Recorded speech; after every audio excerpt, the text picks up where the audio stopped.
A partir de agora, você acompanha o programa Informe-se Bem com Karina Cato, aqui na Rádio Cultura e Portal RC1. Olá, bom dia para você. Começa agora o Informe-se Bem desta sexta-feira, dia 28 de outubro, dia do servidor público. E o assunto de hoje é o segundo turno das eleições aqui no Brasil. No próximo domingo, vamos às urnas para escolher o nosso presidente e o nosso governador do estado de São Paulo. E hoje o advogado Luiz Vicente Federici faz uma análise do primeiro turno e fala sobre a importância de todos os cidadãos votarem neste segundo turno. Muita gente não votou no primeiro e vamos ver se isso acontecerá novamente nas eleições agora dia 30. Saudações a todos. Continuando a temática, nós vamos falar ainda sobre as eleições, analisando um pouquinho do primeiro turno e falando um pouquinho do segundo turno. Por qual razão? O voto é muito importante para a democracia, pois é o modo como nós escolhemos os nossos representantes, através da compatibilidade daquilo que nós imaginamos que eles farão com aquilo que nós acreditamos que seja o correto. Faz parte do regime democrático o voto, o processo de escolha e, principalmente, o voto é um direito e também é considerado um dever, por isso que todos devem votar. Mas nós temos algumas análises interessantes a fazer a partir do primeiro turno. Por quê? Porque, de um modo geral, no Brasil, nós tivemos 20% de abstenções. Abstenções são pessoas que não foram votar e que influem diretamente no voto válido. Esse 20% de abstenção no Brasil significa que 31 milhões de eleitores não foram votar. Essa média, quando nós analisamos de um modo geral, nós achamos muito elevada. Mas quando nós analisamos especificamente a cidade de Dois Córregos, nós podemos observar que em Dois Córregos a abstenção foi maior.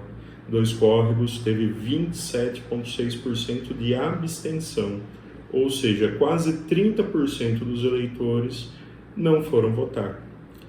E isso não é sadio para a democracia, pois acaba gerando algumas distorções, porque a vontade da maioria aí acaba sendo prejudicada. Por isso é importante fazermos um esforço para que todos os eleitores aptos a votar compareçam às urnas e efetuem o voto. Mas algumas análises ainda são interessantes. Nós tivemos na cidade de Dois Córregos um número interessante de votação em branco e de votos nulos. E qual a razão disso? É muito interessante fazer essa reflexão. Não sei se vocês sabem ou não, mas voto em branco e voto nulo é quase que a mesma coisa, eles servem para fins de análise percentual, análise estatística. Esses votos não vão para ninguém. Os votos nulo e o voto em branco não são computados para aqueles que estão na frente, não desmerecem a votação. Existe uma mística, uma mentira, uma inverdade que se 50% ou mais dos votos forem nulos, a eleição está anulada. Isso não corresponde à verdade. A eleição se baseia única e exclusivamente nos votos válidos, que são os votos no candidato ou na legenda. Analisando o primeiro turno, nós podemos ver que na eleição de deputado federal tiveram 8 mil votos, sendo que, além desses 8 mil votos válidos, 728 votos foram nulos. As pessoas deliberadamente anularam, apertaram um número diferente do existente. E 852 votos para deputado federal foram brancos. Alguém apertou o branco, né? Foram 852 pessoas fazendo isso. Para deputado estadual, tivemos 12.661 votos válidos, maior votação que para deputado estadual, sendo que 498 votos foram nulos, ou seja, as pessoas apertaram um número inexistente, e 1.285 foram votos em branco, as pessoas, os eleitores apertaram branco e confirma. Isso reflete uma deficiência de representatividade para a nossa região.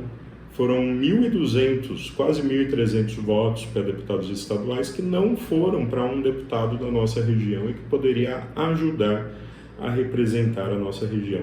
Então, quando nós falamos que o voto tem um peso, um valor e é muito importante, é aí que nós dizemos que a representatividade pode ser prejudicada.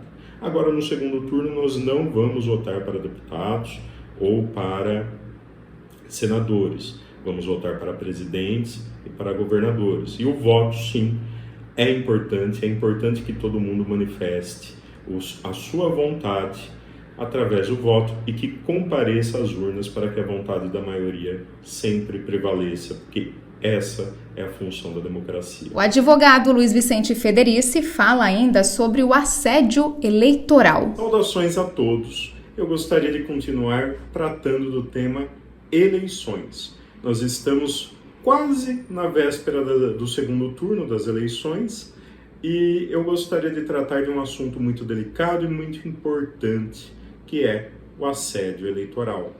Nós temos visto várias empresas, vários empresários que têm coagido reiteradamente os seus funcionários a votarem, a escolherem determinado candidato, forçando-os, inclusive, a filmarem o seu voto, a estarem fotografando a urna, filmando a urna, entrarem com aparelhos para comprovarem a sua votação. Infelizmente, essa conduta é reprovável, porque nós temos a liberdade do voto, a liberdade de convicção, a liberdade de consciência e a autodeterminação de cada um de escolher em quem votar. Então, além de ser antijurídica, é crime estabelecido no artigo 297 do Código Eleitoral, que é justamente interferir no voto de outra pessoa, seja através da coação, da promessa de uma futura demissão, da promessa de um mal injusto, seja inclusive através de bônus, de ajuda, de oferecer até mesmo algum tipo de vantagem para a pessoa estar votando no candidato do seu patrão. Isso é extremamente reprovável e é um fato criminoso. Mas não é só isso. Existem repercussões a respeito dessa situação na esfera trabalhista, com a punição, inclusive, do empregador, podendo sofrer até mesmo multa trabalhista por conta disso, por conta dessa conduta, que também configura uma hipótese de assédio. Também pode o empregado pleitear aí também uma indenização por conta da comprovação, se ele tiver meios de comprovar que sofreu assédio. E os meios são quaisquer um.